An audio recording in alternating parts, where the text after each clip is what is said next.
good evening, wherever you are. Thank you for joining me, Dorothea, and through an Orthodox Christian lens. This video is for August 4th, Monday, August 4th, 2025. And interesting story here. I'm not really surprised, but I need to share this, so it's a pretty breaking news to many people, perhaps. Israeli soldier reveals strange order to cancel Gaza border patrols on October 7th. The revelation adds to evidence suggesting Israel knew of the Hamas attack in advance, yet allowed it to occur. An Israeli soldier stated that he and his fellow soldiers stationed at a military outpost near Gaza received orders not to carry out their usual early morning patrol on the border fence on 7 October 2023. Israeli media reported on 17 July. During the time the border patrol would have normally been carried out, members of Hamas's armed wing, the Qassam brigades, crossed the fence to attack Israeli army bases and settlements.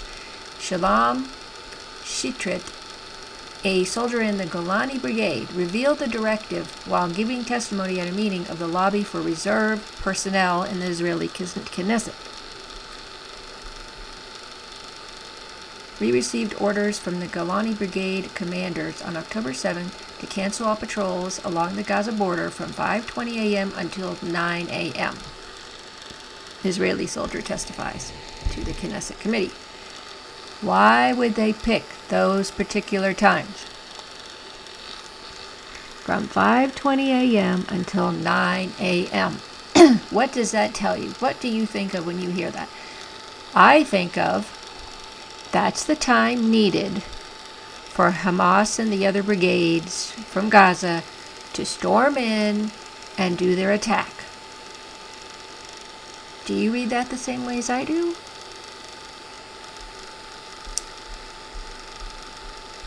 He stated that on the night before the 7 October attack, he and two other soldiers, Yotam Sroy and Itamar ben Yehuda, sat by the battalion radio at the Pega military outpost near Kibbutz Be'eri. We were playing on the phone at 5:20 a.m. and suddenly a strange message comes from my battalion commander, the soldier explained. And what he says on the call is something like this: I don't know why, but an order was issued that there are no patrols at the fence until 9 in the morning. Shidret said soldiers from the outpost carried out patrols on the border fence every morning because you are in an operational battalion and that is part of the matter. Hamas fighters attacked the Pega outpost and killed 14 Israeli soldiers there during Operation Aqsa Flood. When asked if this was why many soldiers at the outpost were still sleeping when the Hamas attack began, he stated, I don't know how to answer it that way. In our mortar department, there was an alert at dawn and we woke up. It's possible that in the patrol departments, they were told not to wake up. I don't know. I don't want to just say that. He stated that the military units based in the Pega outpost were responsible for protecting Kibbutz Be'eri, however you say that, which was also attacked by Hamas. Unfortunately, we were not up to the task. There were dozens against hundreds of terrorists, 25 against 150. And so we couldn't arrive, unfortunately. I'm far from being a military man who can give answers to questions. The situation hurts me just as it hurts everyone, he said. A major battle took place at this place in which over 100 Israelis were killed. After the attack began, the Israeli Air Force deployed Apache helicopters, tanks, and drones to bomb the kibbutz and the Gaza border nearby to prevent Hamas from taking captives with them back to Gaza. As a result, Israeli forces burned to death hundreds of Israeli civilians and Hamas fighters in the airstrikes in that area and other kibbutzim near the border, as well as at the Nova Musical Festival, per a secretive policy known as the Hannibal Directive. The deaths were all quickly blamed on Hamas. So this guy, he's a colonel in the Israeli reserves. He described the Israeli army's response to October 7th as mass Hannibal. I'll play this without the sound. He says, "We don't know whether the hostages were hit once gunships and drones started to fire at the fence, once they saw the mass traffic through the fence that was coming in and out."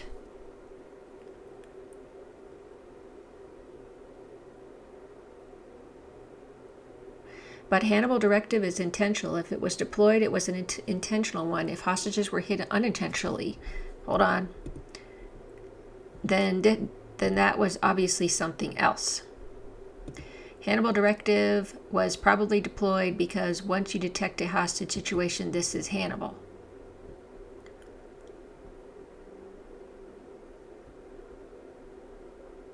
But the Hannibal we have been conducting drills for over the past 20 years relates to the case of a single vehicle containing hostages. You know which part of the fence it comes through, what side of the road it would move to, and even which road.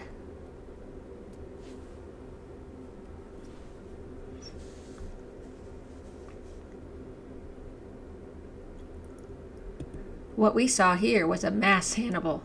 There were many openings in the fence, thousands of people in many different vehicles, both with hostages and without hostages.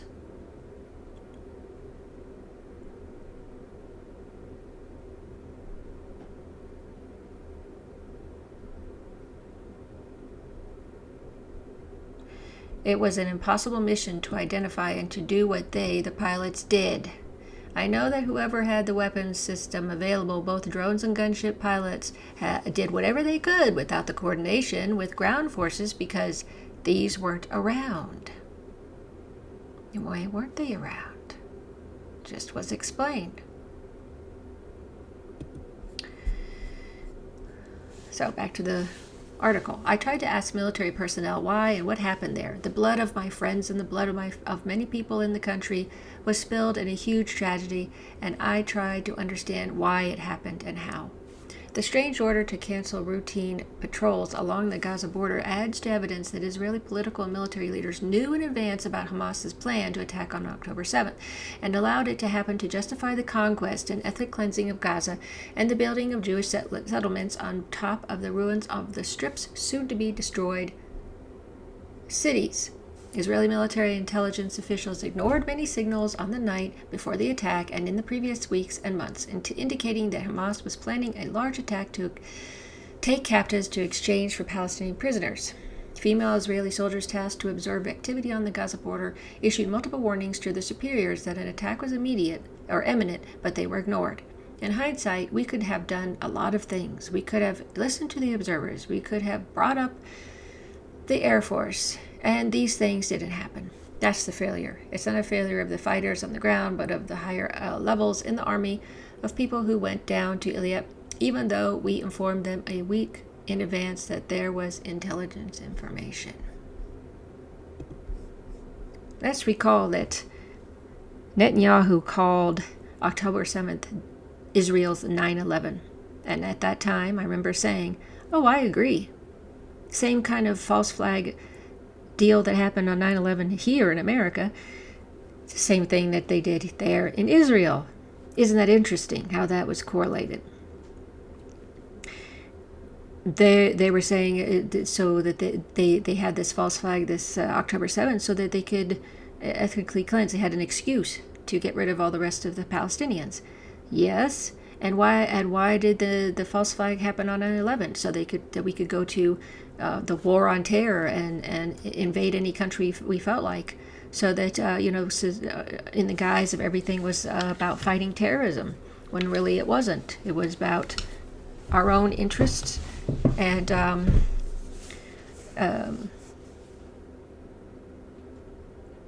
greed, power, resources, the usual things. So just wanted to share that with you. What are your thoughts on this? I will say that early on, within a few months after this October 7th attack, the gray zones Max Blumenthal and Aaron Maté, but mostly Max Blumenthal, had already discussed this happening, that Israelis, helicopters, all that, were hitting the hostages and other Israelis in that music festival, all that stuff. They were being hit by, the Israelis were being burned, as it just said there. It wasn't just, it's that Hannibal elective, or the directive. They don't care. They have to erase so that nobody can be caught and told anything. It really tells you how inhumane their military policies are, really. Again, anybody that thinks that the Israeli government cares about the Israeli people, or that our government really actually cares about us, history shows us these things aren't true. So, that's what I wanted to share with you today for a Monday video. Because this is Sunday, and I want it to stay a little bit less terrible, but if something major comes up, I may have to report on that as I see it. But in any case, thanks so much for watching. I hope you're having a great afternoon, morning, evening. Until next time.